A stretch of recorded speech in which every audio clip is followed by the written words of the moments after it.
a lot of companies were like, this sounds interesting. We haven't hired a strategic designer before. What is it really? We have strategists when it comes to branding. That's maybe been more like present, but we haven't had strategic designers that would look at our ways of organizing or like our business processes and so on. So I think there will be a high demand. There's so many complex challenges out there that needs new ways of seeing and looking, and Designing the future is essential for shaping the world we want to live in. That's why it's more crucial than ever to be strategic about it, think long-term, and embrace complexity rather than avoid it. The field of strategic design is growing, and as two strategic designers, we want to explore how it's changing the way we design products, buildings, organizations, and landscapes. In this podcast, we'll interview strategic designers and professionals in the field, hoping to enlighten both ourselves and others about the future of designing with a strategic mindset and skill set. We're Emily and Isaac, both strategic designers with different backgrounds. Isaac is an industrial designer from Finland, and Emily has a business background in design culture and economics from Denmark. Join us for today's conversation with our guest, where we'll be unfolding strategic design.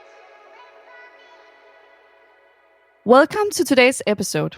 Today we're meeting Amanda Stadler, client lead at the Danish strategic design agency 1508. Amanda is an educated strategic designer from the master's program Strategic Design and Entrepreneurship at CBS and the Royal Danish Academy. She has a bachelor's in industrial design from Lund University. Amanda has been involved in numerous initiatives within strategic design. She co-founded PRSM, a strategic design studio, worked as a consultant at Is It a Bird, and served as an instructor in strategic design and project management at CBS. Welcome, Amanda, and thank you so much for joining our podcast. Thank you. So to start, could you introduce yourself and tell the listeners what you do for a living? Absolutely. Yeah, so I'm basically a Swedish sailor that has stranded in Copenhagen 7 years ago. And most of my time, or my waking time, I spend together with a team at 1508, which is a strategic design agency in Christianshavn. Nice. Fantastic. So you started studying strategic design already back in 2018. And when we say that, it's because that's the year the master's program were born. So you're part of the first cohort of strategic designers educated here in Denmark. What made you go to Copenhagen and study that program? The thing is that it's a program that actually didn't really exist anywhere else as what I could find. The closest I could go was to actually start at CBS for another master within creative businesses. But I quite quickly realized that it sort of missed that design part where I actually came from. So when I realized that this program was up for grab, I just had to apply. It looked like the perfect match, and having this transdisciplinary situation in school is something I also had been longing for and hadn't experienced that much. So I thought it was a great opportunity to, bridge design and business. Yeah. And did it live up to your expectations? What did you learn along the way? Yeah, it sure did. It's always funny to be the first year in an education, and there's a lot of rules and structure that also has to come in place, of course, for the program to work. But it was very cool. The head of program at that point of time was very open and flexible to listen to what our needs were and our expectations. So we could easily also adjust along the way. I think in general, the good results come from collaborative work when you have different backgrounds and different ways of looking at things. So that was sort of what I was hoping for, and also what I could see in projects. All these hurdles that also can appear, and those frictions when you don't have the same perspective, and learning to just like grow from that in a team. I think that was really nice to not just learn in theory, but also learn in practice. Did you also at that point have challenges from the industry? So you work with partners in the industry on their projects. Yes. So having those real life projects with companies, I think that's also again something where it's so easy to be in a study context and you have so much theory that you're going to apply hypothetically. And in this program, it was actually possible to do it hands-on and with people from the industry that were interested in the topic and could see the benefits. So it was also much easier to both get in contact with people for the projects, but also to get that sparring that you need when you're developing something. And And you have a bachelor's in industrial design, right? Yeah. How different was studying strategic design compared to industrial design? Very different. For the industrial design bachelor, I stood in a workshop for 3 years, and I think I opened one book. And heading to CBS, it meant that I had to read more, collaborate more also. It was fairly, at least in our bachelor at that time in Lund, it was fairly much in silo. So we worked on individual projects mainly. And yeah, it was very much about form giving. And for me, at least in the master, I didn't do much form giving.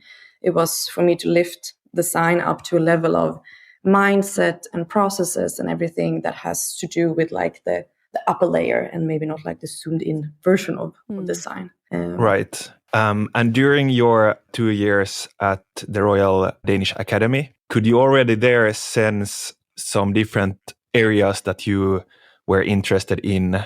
Was there something where you could combine industrial design with strategy, or did you find a new, reimagined Amanda at this point? It's a really good question. I actually think already in industrial design education, I realized super quickly that I'm not a good industrial designer. I'm not supposed to be designing tangible things, so to say. And I could see my coworkers be very focused on form and radiuses and material and colors. And I just realized like, that is super nice that someone is interested and good at it. It's not my cup of tea. And what I'm interested in is, again, it's like the way you think and the way you approach the world. And I could very easily see that when I entered strategic design at CBS and the Royal Academy, that this was a space where we focus quite a lot on that. So a lot about mindset and how you look at problems and how you approach them. So, yeah. It's funny how I think many who have done the program enter an identity crisis throughout, right? Yep. I think we all, both So in like true. finding ourselves, comparing ourselves to others, and then also figuring out, okay, I have this background. What am I going to use it for? Is it something that I build upon, or is it something that I advance by adding strategic design to it in a way? And also knowing you, Isak, and your master thesis and what you did on this study, it seems like I think you are more maybe born as an industrial designer, but you definitely also went into processes more than you did product development. Yeah, definitely. But I think it would have been possible for me to actually lose my interest in industrial design if I hadn't gone through the master's program in strategic design, because that also opened up to new ways of working with products, because I was also not that interested in a specific radius or a material. I also wanted to look more on the like macro level of how you actually develop products and why you do it in the first place. So for me, it was an eye opener to combine that. And then for your thesis, what did you end up writing about? Yeah, the thesis was, the drill when you're writing a thesis, you need to come up with a topic and try to be narrow, and it feels like it's the most important thing in the world. I had the opportunity to collaborate with, so I did the master via CBS, and I had the pleasure to collaborate with a classmate who came from the academy. And I also know that this was like the aim, and there weren't a lot of people who sort of could find that synergy to actually write the thesis, at least together with someone who was not from the same school, so to say. So I was working together with Adam, and we focused on biomimicry, but we, as a theory, which means basically mimicking nature. And then we tried to separate it. So I went quite down a route that was focused on methodology, and he went down the route of something architectural. So we had the same starting point, but we ended up creating two sort of different projects. He looked at food systems and created a space for this type of collaboration. It was super cool. While I was looking at how you can adapt classic design process, as you would know, for example, double diamond or something else, and see how incorporating nature into the classic design thinking process, how that would look like, and if there are any benefits for sustainability purposes.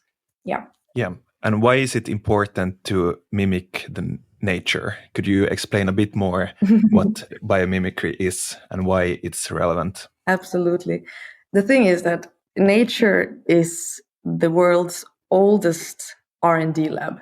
So there are learnings that has evolved through time since 3.8 billion years that for some reason has evolved to survive in a way. So we can actually look at it and see if there's anything we can adapt to instead of inventing solutions that have already been proven to work in one way or another. I think it's just like that realization that since we have become so detached from nature, we sort of forget that there's a quite cool source for both inspiration and for exploration and so on. And I think by using biomimicry, you actually come closer to what's already like out there and what has been proven. So yeah, it's a pretty cool way of approaching problems out there.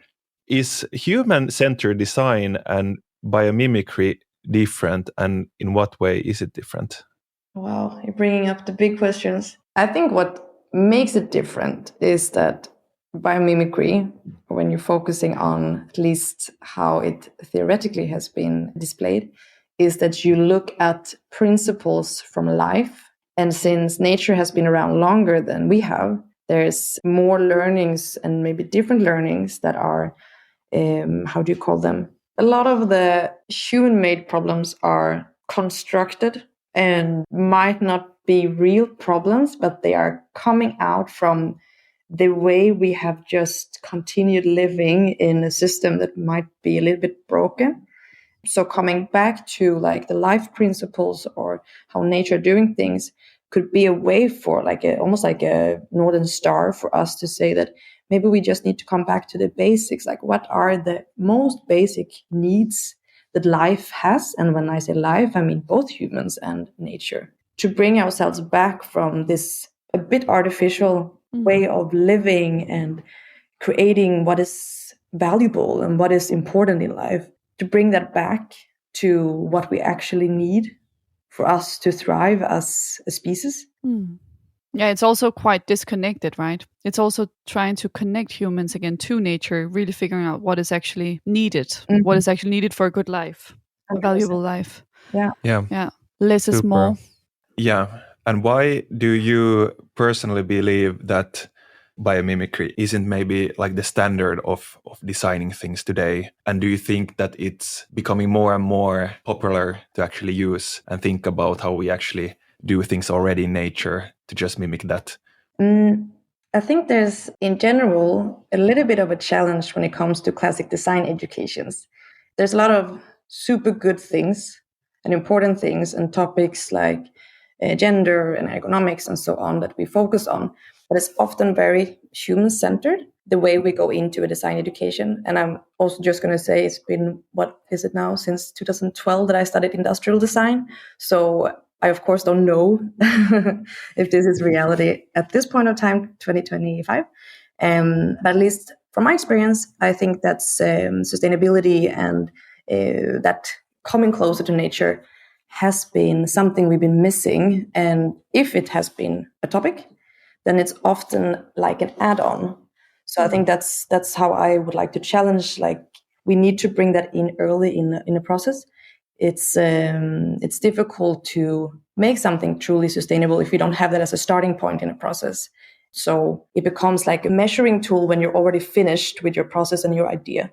And I have the same feeling when schools started incorporating, for example, the SDGs. It became like this mark that you would add to your project and say, I checked these boxes.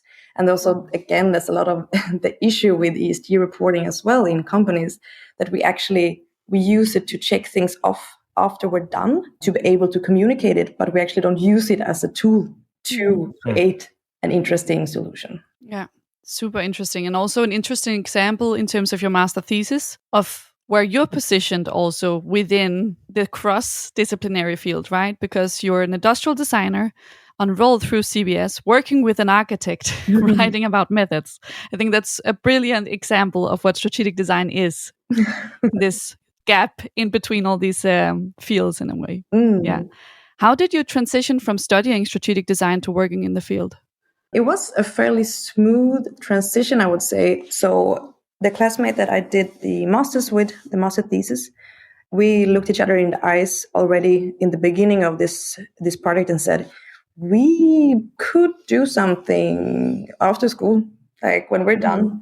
This could actually be something that we use as our leverage point. Like, could this be a company? Could this be something that we could explore together? And you can say that it's, in one way, we were lucky. In one way, we were unlucky because it was during Corona that we graduated. So there was a lot of time because there wasn't much else going on for us to also try to just explore what would this mean? What is the company for us? If we are starting an agency or like a studio, what is that? Of course, that also brought the challenges of finding collaborators and partners and clients and so on. But yeah, so I think that was just like a natural transition in my mind. And I think it's always like this, like when a door opens, you just want to get inside and see what's in there. So I think we both had energy in the idea of having something for ourselves and just like try it out, see what happens. Yeah. And what did you end up actually creating together? Yeah, so we created something that we called a Prism Studio, and Prism was based on life principles. So that's something that comes from the theory of biomimicry. So we tried to use that in our way of like formulating our mission and vision, like what do we actually want to do. So a little bit of inspiration from that methodology of including different ways nature do things, if it's adapting to changing conditions or cycling loops and so on. Like, how can we use that in the projects that we are doing? Yeah. And was it then B2B consulting that you did, or what did you then do as a company? It was, we had the company for, I think, a year or something like that, before we continued on different journeys afterwards. And we tried to make like our own products as well. So looking into like, what is social space? So making more like a research project on that topic. We had a company that we approached with this mindset that was creating experiences. So more like in the drink and food, like beverage space, to see if we can use that as a push or like a starting point to create some interesting experiences as well. But of course, we also had, for example, a project with Go More, and that was more focusing on like human-centered design, the classical way. Different kind of graphic projects for IDEO, and there was different things that we did that couldn't be put into the box of biomimicry. And we also experienced that it was fairly tricky to convince or explain what value it could bring. It is also something that have been used as biomimicry, have been used very much in classic architecture and for robotics or for technical products and so on, or product design. So something that is very tangible. So explaining how that could give us, I don't know, creating more like a strategy or like an experience, for example, it's fairly tricky to explain that. So it makes sense for companies. Yeah. Yeah, that must have been a challenge. For sure. Yeah, for sure. And also now I think it's interesting to then talk about your position at 1508, because I was very lucky to attend your event last week, the Morning Booster session that 1508 hosts, I think typically every month, right? Yes. Yeah. You can join them if you Google 1508 Morning Booster. And this was about, I think the tagline was, what if you invited nature into the design party, right? Yes, exactly. Yeah. And you and your colleague, Thomas, hosted that. And then you also talked about biomimicry there and how to also use these principles or this method. And you're now the client lead there. So how do you work with biomimicry at 1508? I think the simple answer is we don't yet do that per se. We are trying to, I think 1508 has been through a really interesting and cool transition as well of where we have come from very classic digital design to a more explorative space, a creative space, so to say, which is more focusing on experiences. And that could be through digital media, but also facilitating transitions. So like looking into future visions or system transitions and so on. So I would say we are mature enough to talk about it. We haven't been mature enough to implement it in like all our projects or like including it in our ways of working just yet. But it's a thing that is being explored at the moment. Finding new ways of collaborating instead of just, as a classic agency would have a client either coming to you or you approaching a client. Rather say, what happens if we team up with people in the industry that has the same aim around a specific topic, for example, and maybe apply for funding and so on to address it. How would that business model actually look like? And how could we, go that path as well? Would you say that a lot has to do with also convincing the clients that there is some additional value in going that route? Or why hasn't it yet been implemented more at 1508 and other agencies as well? Yeah, I think it's funny because the interest is there. It's always something when we try to showcase or explain or, communicate this way of thinking, it's very often approached in a positive way. But then when it gets to it, the client often has an agenda and a solution in mind. At least that's because we're not a research agency. We actually are a digital agency, like born and raised. So it means that it's often with that perspective, clients would come to us, or how that dialogue would have started. So It's something that people are interested in, but it's rarely prioritized. Yeah. And I think there's different reasons why. I mean, if there isn't a logic way for clients to see, either if it's like a legal push, which we can see, for example, with accessibility, more and more companies, since there are some rules coming into place in just by summer this year with accessibility in the digital spaces, we can now see that there's a higher willingness to also include that in the solutions that we do. That's like a legal regulative push. Or it has to be someone that is coming from above in the company that has this as a passion and can see the value of it from themselves. Might have heard it somewhere, might have read about it. They have something that just makes them want to do it, or that there is an economic benefit. And I think that's the biggest hurdle, that, okay, what is the actual profit or like growth that could come with this type of way of thinking or doing? And that's always a challenge, because that's not the approach that we want to have, that it's just about growth, but rather to say, like, what is the need? What is the need right now? And of course, like including nature isn't per se something that will generate profit. It's not like one-to-one. You can't look at it like that, and you shouldn't. And I think that's the biggest challenge that we have as well. And also now, talking about that, 1508, I should say, is in a big transition now. Things are happening towards also including systemic thinking into the operation, right? Yeah.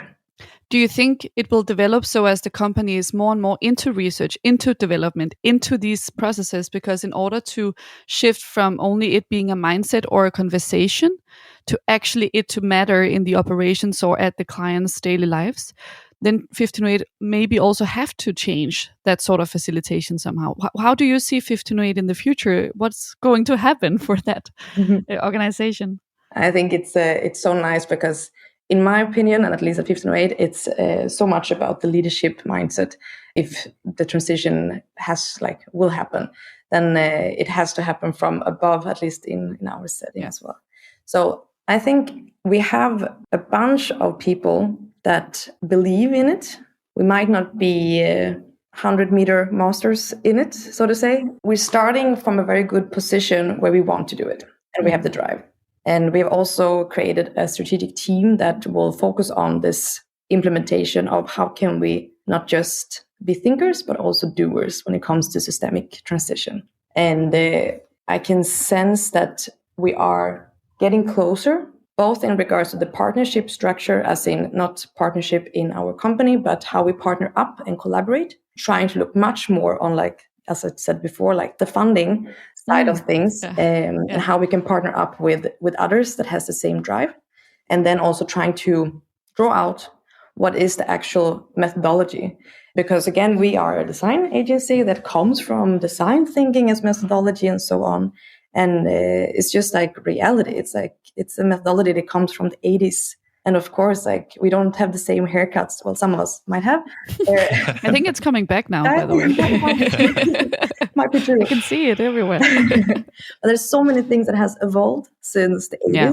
And it's just weird that it hasn't, like, we as an industry hasn't moved further on this topic. And I can see, like, there's so many agencies also, especially in Scandinavia, that are addressing system thinking and future thinking and so on. And I think it's super cool to see that it's almost like a joint way of moving. Yeah. I'm super curious to see how it will be perceived. I think what we have realized is that it's more difficult for us to maybe just come to our existing clients and say, hey, now we're going to do systemic transition, or we're going to look at this and that, because they're already established. Like, there's so many structures and functions that is very difficult to have an impact on. But we're trying to, and I think that's also why, again, this partnering up on topics that we think is important, either for people or for planet, will also be a way for us to implement things faster and to try things out when it comes to both methodologies and ways of implementing and so on. So I think that's a really good way for us to go further in and actually progress in this. Does this also include like a rearrangement of how you are working within 1508, also the design processes and how you approach clients and projects? Do you also rethink that whole structure, or is it mostly to change what the clients are doing? No, it's very much about the whole package, as you say. Yeah. Both like on how we organize ourselves. A quite nice change that already had been implemented is also to see, like, looking at ourselves and say, we shouldn't look at ourselves in silo. So it's not like you are a designer and you do this. You're a developer, you do this. But actually already in the beginning of processes and projects, saying that we need a team of creative people with different type of skill sets. That's like one way we have changed our perspective a little bit on like the organizational structure.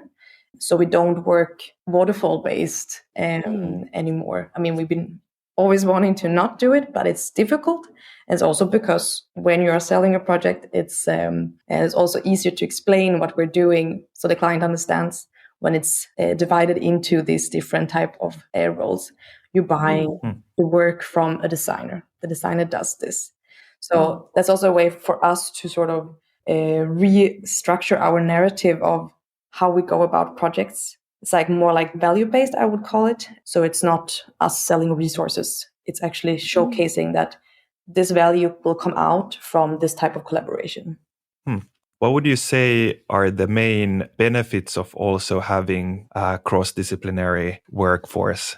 So let's say that a developer doesn't only do the developing and so on. What kind of value does that bring to either your own organization, to your clients, or just in general, like problem solving?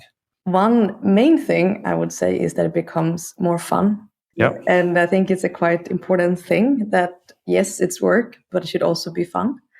I can see that when we have, for example, developers who some years ago might have been stepping in and receiving something, like the buy-in that you get on a project of, for example, developing in this case, you might not have as much heart in the project. But if you're part of the concept development and the ideation stage and so on, you actually feel like you're included in a different way. And again, I think it brings more fun to the project because you're bouncing along the way. And the same with being, for example, a designer and being involved in the development phase on a higher level. It's like you don't just give something away and then you see where it ends up. But it's like that. I think that buy-in is key to make it more like, passion-driven and fun. Yeah. So what is the most challenging about working in the field that you work in? It's a blessing and a curse. It's working with people. So, I mean, it's great fun, but there's, I would say it is the biggest challenge as well, because we're all different and we need to take in concern that we have different backgrounds, we come from different spaces, different ways of looking at the world and looking at reality. And I don't know, it's all of that complexity that comes into being in a project with people that have different aims and so on. Yeah. Are there any then specific targets or like aims that you work for? Of course, you have a strategy within the organization, but now also talking about biomimicry, we also at the Morning Booster talked about permaculture and all these different methodologies or ways of looking at a process.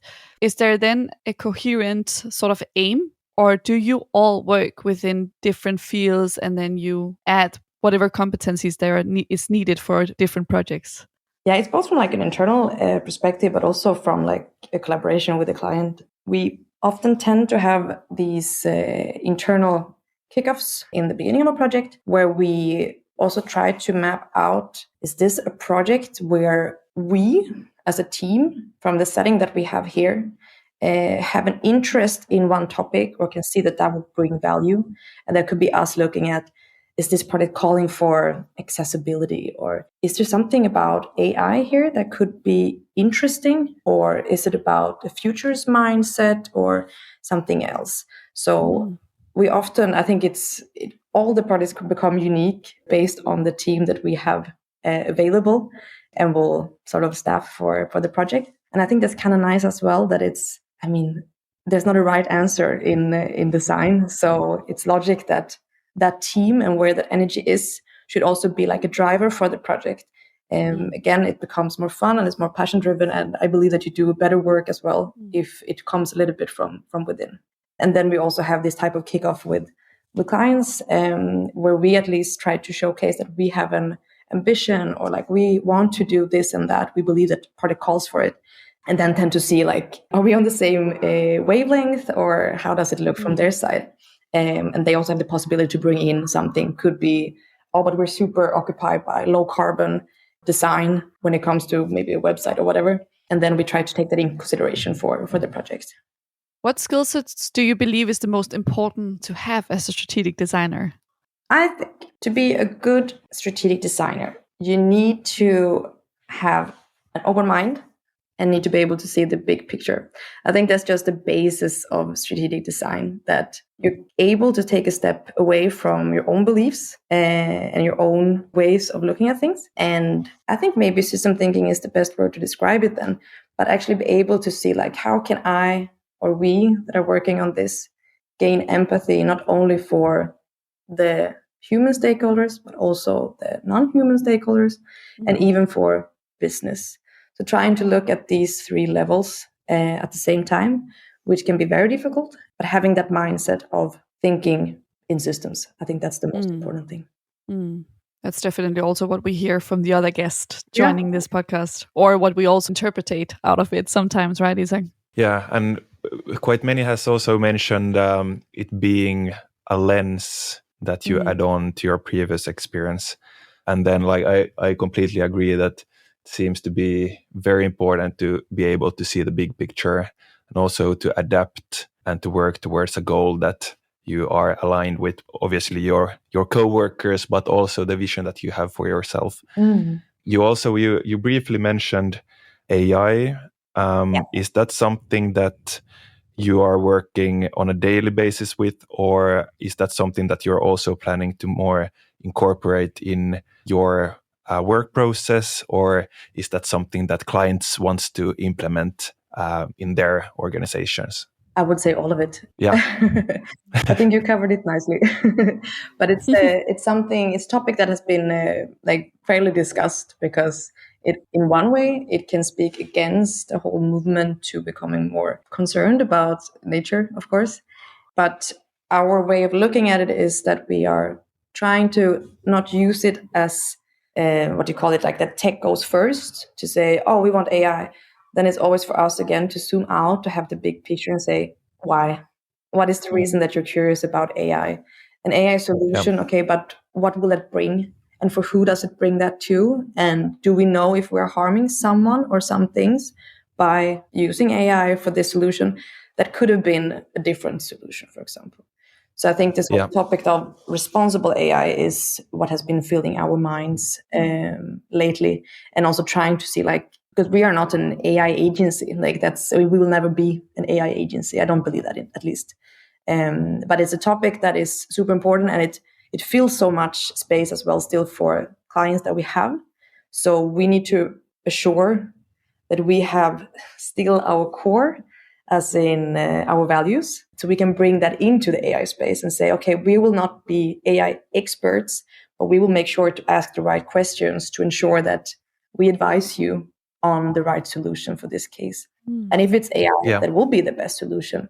And we can sense that it actually make sense also for all different stakeholders involved, human or non-human, then that would be our advice as well to go with that solution. Yeah. Yeah.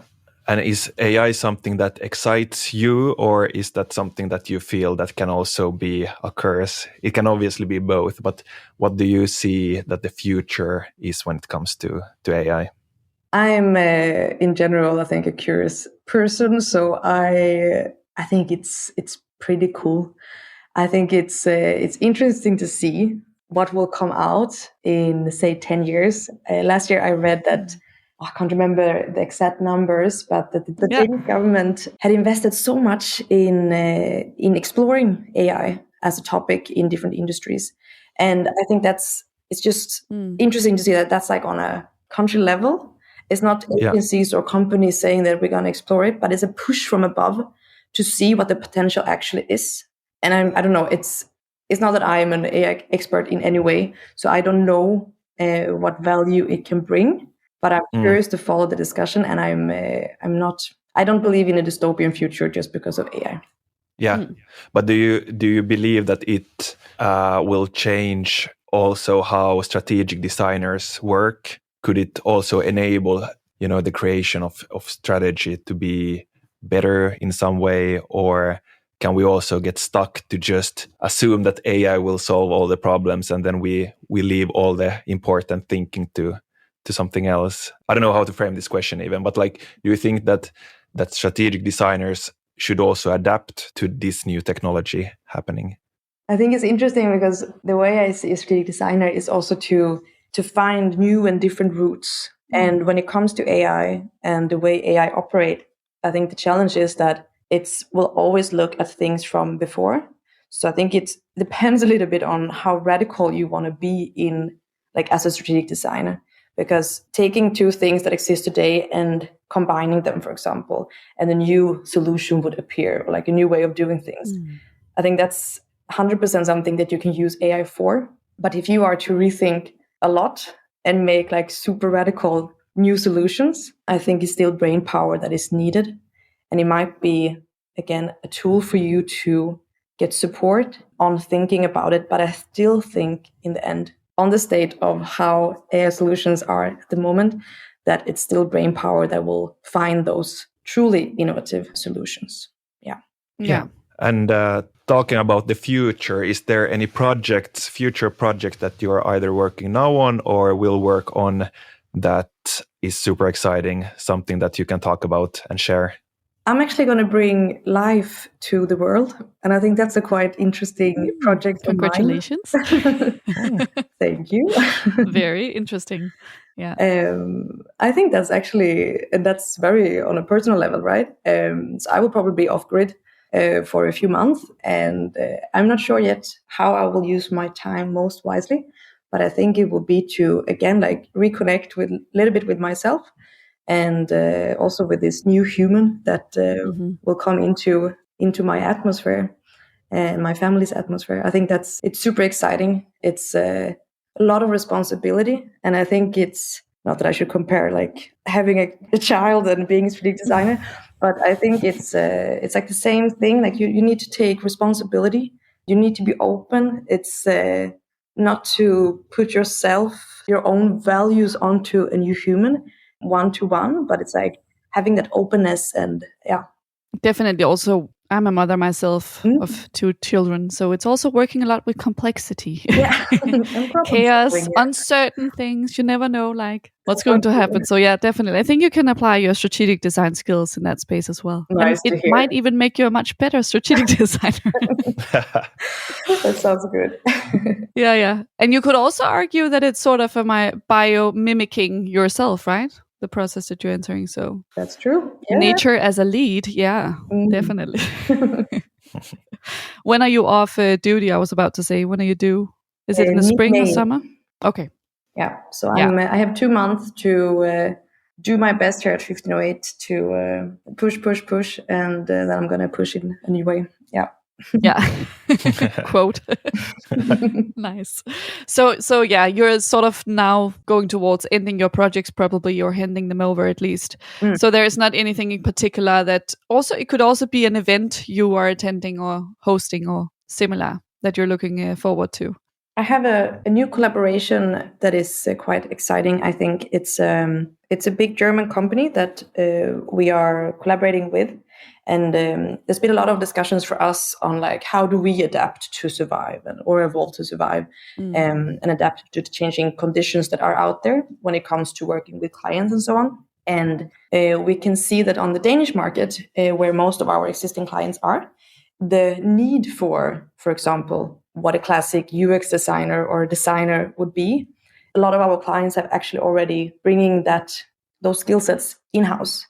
So meaning that what we could bring as an agency, they might already have now. So this whole adapting to design thinking and bringing the human-centered approach into the organization and so on, a lot of companies do not have that mindset yet or might not master it, but a lot of them already have a team in-house that will try to address it and so on. Okay. And we can see a little difference, like with this German company, for example, that they are actually in the beginning of this journey of trying to get like an outside-in perspective instead of having just an inside-out perspective. And I think it's super cool because it's almost like, okay, how do we actually design this roadmap for them? Can we actually bring into, for example, systematic transitions? Can we bring that in already now? Or is it something that would need to come, like when they have matured, in order to like getting empathy for humans? Is that maybe the first step? And is the next step then combining that with empathy for nature, for example, or non-human stakeholders? So I think I think it's a really interesting position for us to be in, because it's someone that is sort of mature because they want to do something, they believe in it, but they might not know the full picture. They might not be strategic designers just yet. So they might not know the full like play field. And it's for us to sort of introduce them in a good pace, like to that play field, and explain that we need, or you need, to also take responsibility for more than just your users. And so I think that's really exciting. I will hopefully be able to work a little bit on that before I go on maternity leave. Yeah. Super interesting. That's a big facilitation and communication task. That's really interesting. Yeah, mastering that. Now we want to ask you a bit of a job interview question. But what motivates you in your work? Oh, yeah. Snacks? No. Can I actually add regarding snacks that you made a really good meditation when we had the morning booster? I'm going to refer to the morning booster several times in this podcast episode.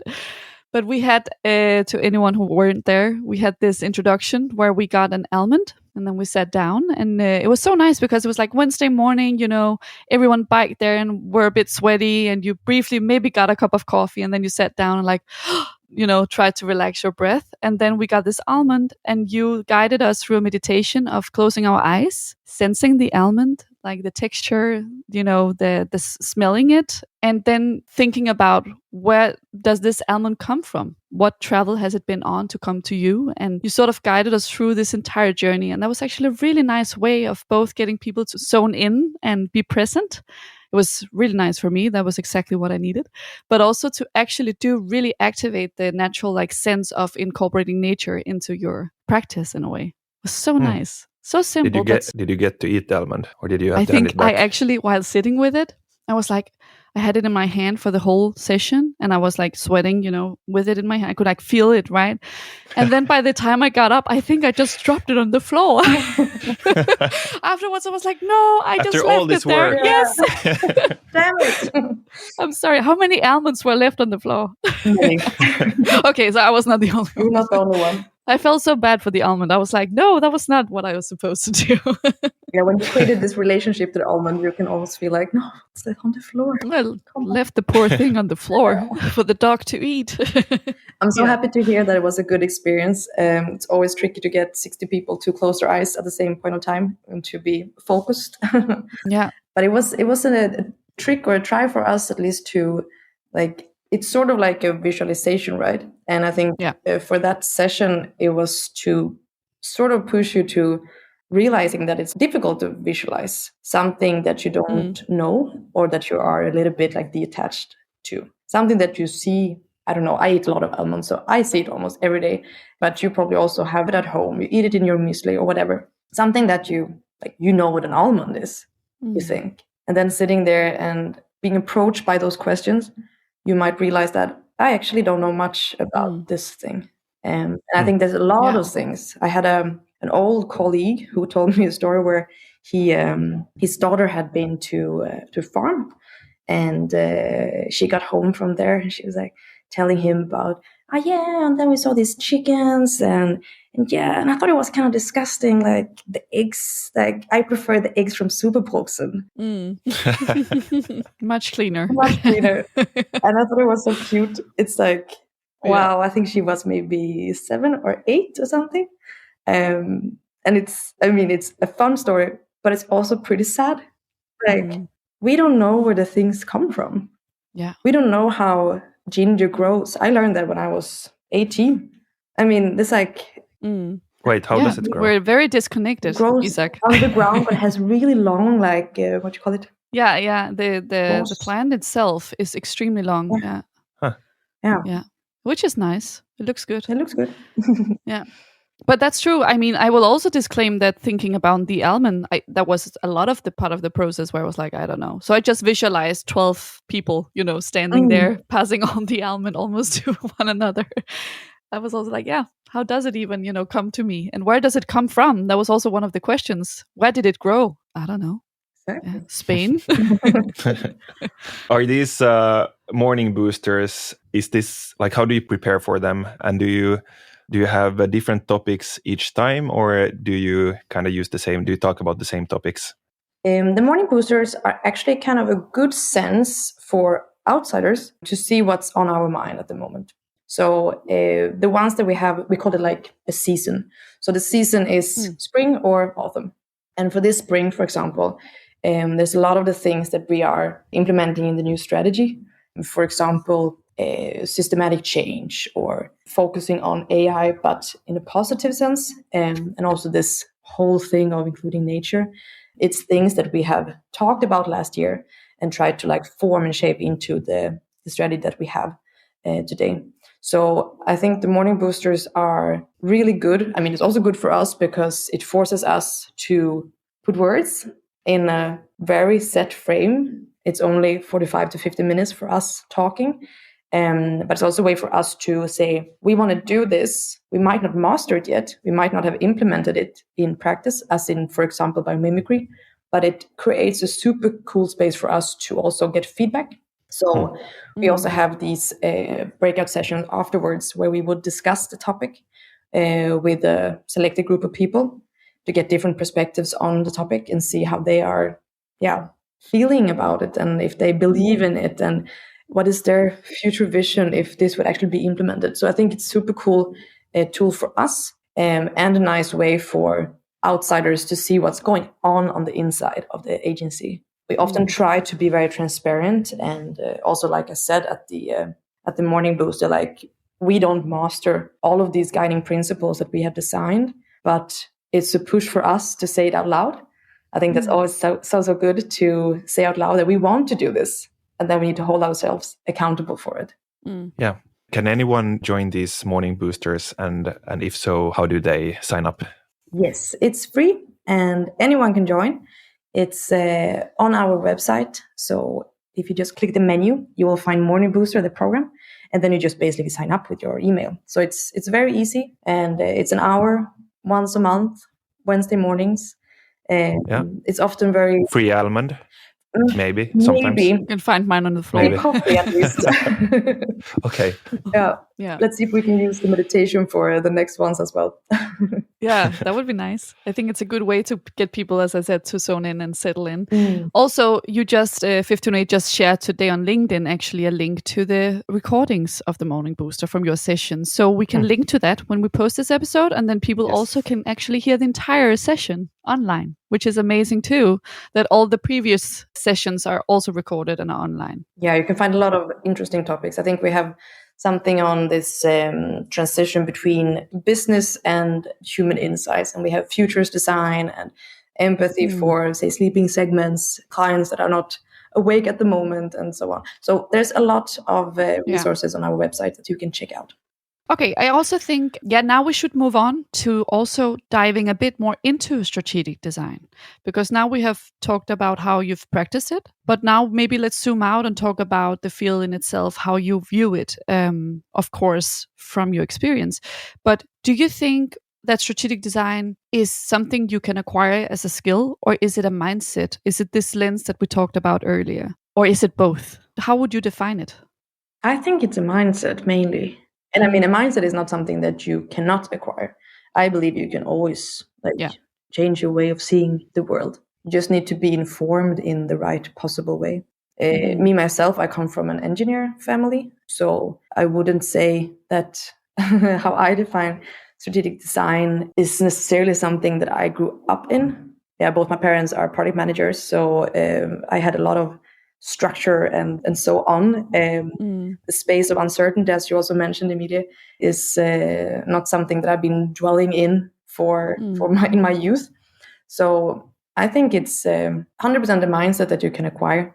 It's just about finding the right sources of information, and also maybe finding the right people that are connected to the topic in one way or another that you can also learn from. At least that's how I have learned the best, is to put myself in positions where I know, like, I'm not the smartest in the room, and I know that these people, they know or believe something on the topic. You have to learn from there. Yeah. Work with experts. Yeah, 100%. And again, cross-disciplinary. And what role do you think that strategic design will play in the future in, let's say, your given industry, the field you work in now? I think the world calls for systemic change. So I think strategic designers will be, I know, because we were the first strategic designers that were educated, a lot of companies were like, this sounds interesting. We haven't hired a strategic designer before. What is it really? We have strategists when it comes to branding. That's maybe been more like present, but we haven't had strategic designers that would look at our ways of organizing or like our business processes and so on. So I think there will be a higher demand. There's so many complex challenges out there that needs new ways of seeing and looking, and And do you also see now that it's actually more established, it's more common and known what a strategic designer is, or do you still have to disclaim every time or describe what you do? I tend to not actually call myself a strategic designer. I often say I'm educated as a strategic designer, and then I can explain it like on a theoretical level. But then when people ask me what do I do, then it's always hard to translate it, I think. So then I need to use words that are familiar. I establish contacts or relationships with potential partners or clients, for example. So I think it's like I need to still bring it to a taxonomy that is like known, or that people can refer to or relate to. Yeah, you have to translate it. Do you believe that's one of the good and the bad things about strategic design, that it can be quite difficult to define? It's a conversation starter for sure. That's true. Actually, I had a friend who asked me yesterday. She just started a new job in Stockholm, and she was asking me, because she was to explain who she was and what her friends were doing, for people like her new colleagues to get to know her a little bit better. And then she asked me, like, so how could I actually explain what you do? Because it doesn't matter how many times you tell me, I still don't really know. And I was like, yeah, it's tricky. It's so tricky to explain. It's super tricky. Yeah, I still sometimes get that when I say the master's program name, people are like, what? Come again? Did you say strategy and design combined? Yes. It's easy to become a police or a doctor, maybe. At least people think they know what that is. And I think for strategic design, it's still so immature as a title that people don't have any reference point. They don't have like, my uncle was also a strategic designer, or blah, blah, blah. So there's no like true reference to it. And then they might get just stuck with, so you're designing strategies for a company. Or they would say, you're a designer, right? You still design things, but you think about it more. Yeah, you think about it more. Do you think that the title encapsulates what it is, or do you think another title would be better, actually? Like, what are your thoughts on that? Because One is the definition and another is the marketing, or as you say, the sort of the mainstream reception of it? It's a really good question. I mean, I would like to compare it. I think that's also how I do compare it, is to being a systems thinker. But again, I don't know what the proper word would be. I think it's the combination of the two that makes it complex as well. Because people feel like they know what strategy is and they know what design is. And when those two are put together, it's like, it becomes too complex for people. Maybe we will end up by the end of this podcast in a few years from now defining a completely new company, a new word. Rebrand. Yeah, exactly. Yeah, rebrand. No, I think also it makes a lot of sense, as you say. It's just because these two fields are so defined in their self, in their own way. And then them together is the tricky part. And then also that the field can be applied in so many areas. And you can be an architect and be called a strategic designer. And then that even confuses more, right? Yeah. And there's the complexity also, since it's, in my opinion, like a mindset, and then it can be applied then in any type of field. So it also makes it even more complicated. You might even be able to be like a strategic designer in the police force, right? Like, how would that look could like? be fun. Do you see that more companies are also now hiring strategic designers in-house, or is it still very much that they then apply, like, or they get in contact with a consultation firm, an agency, to do that for them? I haven't seen so many companies hiring strategic designers. That's not at least how they would call it, but I think you can see that the skills required sometimes, you can feel like that applies to how I would define strategic design or how a strategic designer is. But I'm not sure what it's called out there. Because again, I think strategists in branding, for example, that's very common. But then it's strategists and it's not strategic designers. And I still think that's something. We can also see that 4 out of 5 of our guests are not branded as strategic designers. It's strategist, business designer, client lead, etc. It's only been Brian, who's independent, that's actually a strategic designer. So, but you all identify as one, and you all put it on your LinkedIn, right? So it's still a brand that you do sort of see yourself as, right? Or a 100%. title. Yeah. And now we would like to ask you some final questions. Can you share top 3 podcasts that you like to listen to within, you could say, the professional realm? Or it could also be books or articles that you would like to share with our listeners. I actually don't listen to podcasts. I feel like a very old person. I've tried the medium, but I realized that I need a bit of silence, actually, when I go to the store to do my groceries, or if I'm on my way home from work. I actually barely listen to anything, not music nor do I listen to podcasts. So I will not have any cool podcasts to listen to. But I have 2 books that I think has been, one is actually like sort of my Bible. I read it quite a few years ago. It's called Design, Ecology, Politics Towards the Ecocene. And it's a book that I found when I was doing the thesis. So it was about, not biomimicry per se, but it was challenging the way we looked at society. So I think there's a lot of interesting parts in that book that addresses system thinking without putting words on system thinking. It's like getting the bigger perspective, and also challenging educations as it has been classically, or classic for design educations, and what has been missing if we are to move from the human-driven Anthropocene to another state where humans and nature are more in line with each other. And the other one, it's called Let's Become Fungal, and it was a gift from a friend because she knows that I'm really interested in mushrooms and learnings from there. And I think it's so nice because it adds this. It's not theoretically based, but it is this poetic way of explaining how fungi and mycelium actually works. And there's a lot of good metaphors in that book to be able to communicate the ways of the mushrooms actually, or fungi actually works. So Okay, great recommendations. Interesting, thank you. I think we need to make a list at some point, Isak, with all the good recommendations so we can start we're diving getting some into really it. good recommendations as well. So I would love to we see will that definitely list. do that. We should do that top 10 or something.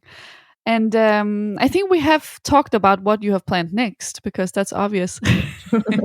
So where can our listeners find you online if they want to follow you? I think the easiest is actually just to follow 1508. I think a lot of things I do is also demonstrated there. I don't have a really cool Instagram. I haven't posted in 2 years.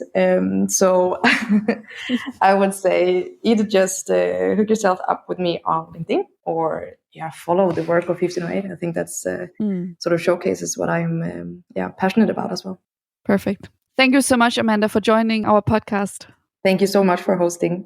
Thank you. You're welcome. And if you want to listen to more episodes of Unfolding Strategic Design, make sure to follow us on your preferred podcast app. See you next time. If you enjoyed today's episode of Unfolding Strategic Design, make sure to follow us on LinkedIn, Spotify, and Apple Podcast.